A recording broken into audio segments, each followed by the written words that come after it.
Hi everybody, it's Richard here again and welcome to another video. My last video we did was called Zero to Hero, where I listed 10 albums that took me an awful long time to get into, but I finally did. This one I was going to call it Hero to Zero, but it wasn't actually a good description of this video, to be quite honest with you, because every album I'm going to show I actually still do like. But these 10 albums, in fact it's going to be 11, have one thing in common, and that is for a period of time I got sick to the teeth of them. I overplayed them. So whenever you get a new album and you really like it, I have a tendency to play it and play it and play it and play it, thinking this is fantastic. I get the feeling from that album and I carry on getting that feeling until bang, it hits me. The first song makes me think, oh, I could have done without hearing that, and then most of the other songs from the album follow suit, and then I get sick of the whole album and I have to leave it for a long time, and sometimes years, before I'll actually pick the album up again. And whenever I do pick it up again, it's never quite the same, partially because, you know, my music taste would probably have changed since the time I got that album, which is only natural. But another part is, you know, the little bit of that sickness is still there, and I just don't see some of the songs, not all, but some of the songs, in the same original light. Okay, so the first one, I have always claimed this to be the best album of the 1980s, and it probably still is, but I got sick to the teeth of this around 1987 or so. It was released in 86. I think I've told the story before. I wanted to play this in the car as well, and I didn't buy the cassette because I didn't have money to buy both cassette and LP. And on my old-fashioned Hitachi Music Center, my tape player bit had broken. So I went back to old school and I taped this in an old 1970s tape player with a microphone, and putting the microphone up against the speaker and putting a note on my door saying "Do not come in, recording in progress." I came out okay because the actual tape player I had was rubbish anyway in the car. It was an old Mini Clubman, but still it did the job, and that is The Smiths' The Queen Is Dead. Now, since I really do appreciate this album again, I never got sick of the title song, The Queen Is Dead, funnily enough, but the first one to go for me was, what is it? Yeah, There's a Light That Never Goes Out, and that was the first one that made me think, oh dear, I've overplayed this. I Know It's Over, another one, followed suit. The Boy with a Thorn in the Side never did actually, it was one of the best. Cemetery Gates followed suit, as did Big Mouth, frankly Mr. Shankly, and I stopped playing this shortly. Well, it's hard to say, but in the late 80s I gave this a rest, and I remember buying the CD in the 90s, and I think I played the CD only once. And I was still a little bit sick of it, to be quite honest with you, but I have played this recently and it is still very good, and I would still say it's probably one of the best albums of the 80s. The feeling I got whenever I first heard this is immense, and that's why I actually rate it so highly. Now, on that C90 there was another album I had taped as well using the same method. So in the car it flipped from one side to another. This came out the same year, and I played this to death, and this is Paul Simon's Graceland. Now, side one of this is, I always thought was far better than side two, but again, the feeling I got when I first heard this, I had to play this again and again and again. And the first song to go for me on this was Diamonds in the Soles of Her Shoes, followed by You Can Call Me Al. I never got fed up with The Boy in the Bubble, funny enough. Graceland I did get fed up with, and I Know What I Know. And I didn't think the second side was quite as good, so I think probably the one Under African Skies got a little bit scunnered with as well. Scunnered, that's a Northern Ireland word by the way, it means fed up. just in case you're wondering. So that's the second choice is Paul Simon's Graceland. I do appreciate this a lot more now, and I can play it and thoroughly enjoy it. Third one from 1984, and I played this, oh my goodness. And this is Lloyd Cole and the Commotion's Rattlesnakes. In fact, I played this that much that whenever the second album came out, which is called Easy Pieces, I thought it was very poor compared to this. Now I would actually tend to go for Easy Pieces slightly more than I would this. Speedboat was one of the first to go. Patience also was one of the first to go, along with Perfect Skin and Forest Fire. Charlotte Street as well. I think I just got a little bit fed up with his voice after a while. But again, at the start, this was played constantly, and I mean constantly. I mean side 1 to side 2, back to side 1 to side 2, and if it was in a tape, I was often spool it back to the start and play it over again. I still think this is a really, really strong album, and it's one of the best of '84. But again, I got sick of it, but really like it again now. This one from 1976, and I bought this in '82, and again this was played constantly, day at the races.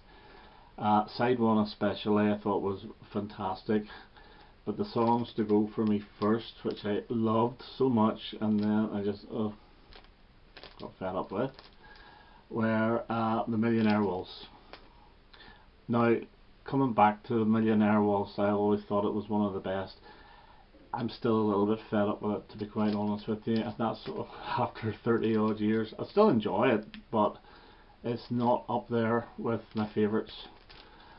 Somebody to Love I also got fed up with, but I'm no longer. I absolutely adore it. And Teo Toriata, I really got, had my fill of it, and I'm still not a huge fan of that. And lastly, You and I, which I thought should have been the single after Somebody to Love, the John Deacon song. Well, You and I is the John Deacon song. Again, I played it too much, but I still enjoy it now. So that's Queen's A Day at the Races. It is a good album. This used to be my #1 Queen album, as you'd probably expect with the amount of times I played it, but now it's about 5th or so. So the overplaying has damaged it slightly. From 1983, I got this in '84, and this is Cyndi Lauper, She's So Unusual. Side 1, constantly played. I first heard this on tape. A friend of mine had it whenever we went on holidays to Mallorca, and I was playing it on his Walkman, and I thought, this sounds fantastic, I really do have to buy this, and I bought it.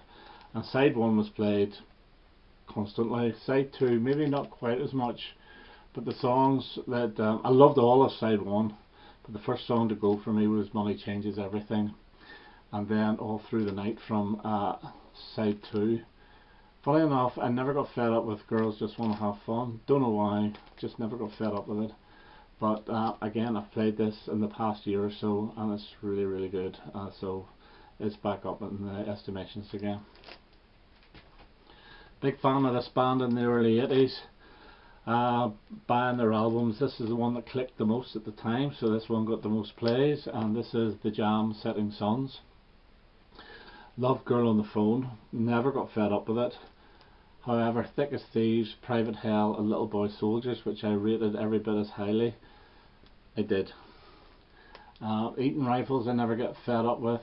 Burning Sky was actually the first one to go. I loved it as well, but it was the first one to make me realise, you're overplaying this, boy, give it a rest. Whenever I came back to this, I just didn't quite have the same interest as I did back then. As I say before, it's probably my musical tastes have changed, but I still do appreciate how great an album this was, and it still is, and now I will bring it out occasionally for nostalgia's sake and enjoy it. So that's The Jam, Setting Suns from 1979. Here's an artist I don't think I've ever shown on the VC, and this is a very common album, especially in America, maybe not quite as common here, although it should be available anywhere, and that's Billy Joel's The Stranger. I got into Billy Joel in the mid 1980s after An Innocent Man, and this was one of the first ones I bought, and I just thought side 1 was immense, totally immense, and the first half of side 2 was totally immense. With the last 2 songs, Get It Right the First Time and Everybody Has a Dream, I thought were both rubbish, but the rest of the album I thought was A+, A++ actually. The first one to go for me was my favourite song, Scenes from an Italian Restaurant. Loved it. I first heard that song on a video I bought Billy Joel at Long Island, and he played it in that, and that's where I first heard it, and that's what made me go out and buy this album. Another one that I really loved, and I really did overplay, and I knew I was overplaying it, was what's it called? Only the Good Die Young. But I haven't spun this for a while, so I can't tell whether I still like it, love it, or just, no, not too keen. I don't know. So I must give it a play again. I maybe might like the last 2 songs, who knows? But this is Billy Joel's A Stranger, and this was, I don't know if it still is, my favourite Billy Joel album. Okay, in 1989 I bought this album, thought, oh my goodness, this is amazing, and overplayed it. And I think most people overplayed this album. This is Tom Petty's Full Moon Fever, and it's most people's favourite Tom Petty album, but if you do overplay it, and I know it gets an awful lot of airplay in America with Free Falling and Running Down a Dream. Now I am fed up the teeth with Running Down a Dream, but I'm not with Free Falling for some reason. The first one to go for me on this was I Won't Back Down and You're So Bad.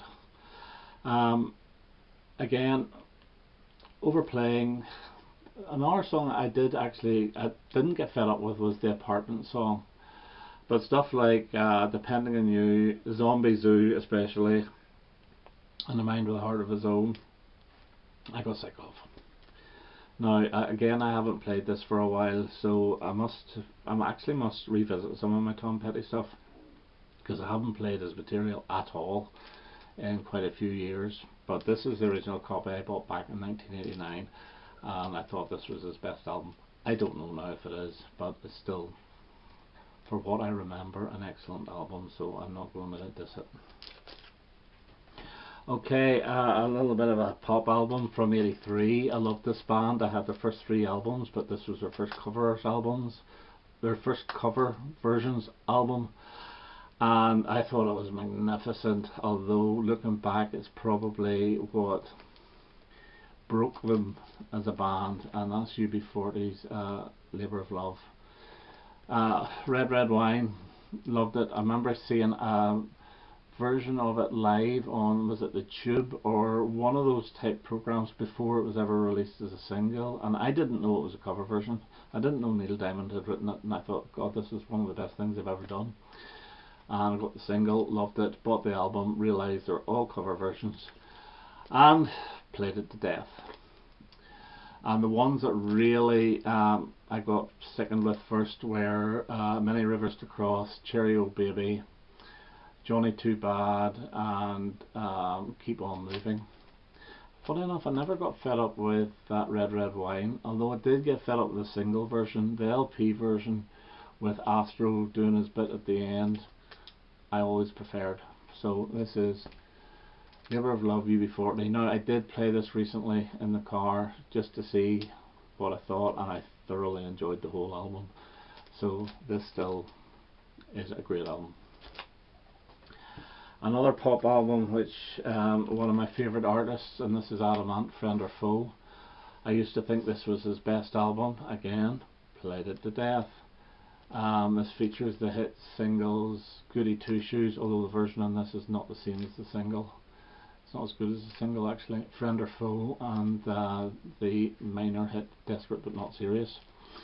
This is probably his catchiest album, and that's probably one of the reasons why I played it so much, is because it is so damn catchy. He does actually a good version of Hello I Love You on this, but the songs that made me go uh-oh were Peace in the Country, Something Girls, Here Comes the Grump, and Made of Money. Those, I used to lift the needle to actually replay those songs, and they're the ones that sort of made me hit the wall, and so I had to give this a long rest, to be quite honest with you, and I very rarely play it. Again, I must give it a spin just to see. But friend or foe, it is a very, very strong album, but I just wonder now if it's as good as what I used to think it was way back in the 80s. So that's 10 albums, and I'm going to show one more, and this is probably the one that got damaged the most for me for overplaying, because I used to tape this, and my tape player was working at the time. This is around 1988, and I played this at college nearly every day, and the girlfriend at the time loved it, so she would say stick it on, and we would put this album on, and oh, it was magnificent, magnificent. And then all of a sudden it just, no, I don't want to hear this anymore. And I still struggle to this day with it, and this is the Traveling Wilburys Volume 1. I'm not going to slag this album off because I can't, because I loved it. I really, really loved it. But now I struggle to listen to many of the songs. The only songs that I really do thoroughly enjoy still are, funny enough, the Bob Dylan ones, Tweeter and the Monkey Man and Congratulations. Margarita, which is a bit of a sort of a play about, I think is still quite good. But I struggle with Handle with Care, and I even struggle with End of the Line and Last Night and Not Alone Anymore, the Roy Orbison one. I just played it far too much, and I have again played this recently, and it was okay, but it was nowhere near the feeling I got when I used to listen to this years ago. But that's going to be the case with most albums anyway. But no, it's not as good as I thought. And actually, the Volume 3, their second album, because I didn't overplay that, I tend to appreciate it even more than this now. So that's the Traveling Wilburys Volume 1, fantastic album, but I just got sick of it, and I'm still not fully over that sickness. Okay, so that's my 11 albums of 11 choices for albums that I just overplayed, and it's my own fault.